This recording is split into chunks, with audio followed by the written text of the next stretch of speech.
ทำไมคุณถึงพบไพ่สำรับนี้ Yes เพราะว่าคุณใช่ค่ะ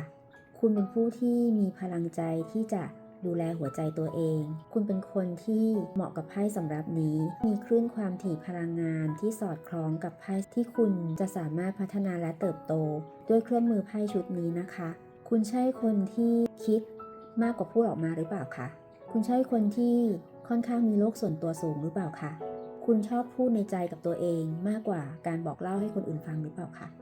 คุณกำลังรู้สึกว่าต้องการการเปลี่ยนแปลงบางอย่างทางจิตใจหรือเปล่าคะไพ่สำรับนี้มาเพื่อเป็นเพื่อนคู่คิดให้คุณเข้าใจตัวเองนำทางคอยแนะนำให้คุณพร้อมมีพลังที่เปลี่ยนแปลงไปทางบวก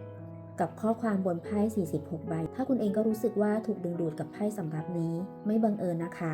เขารอคุณอยู่ที่หน้าโปรไฟล์นะคะ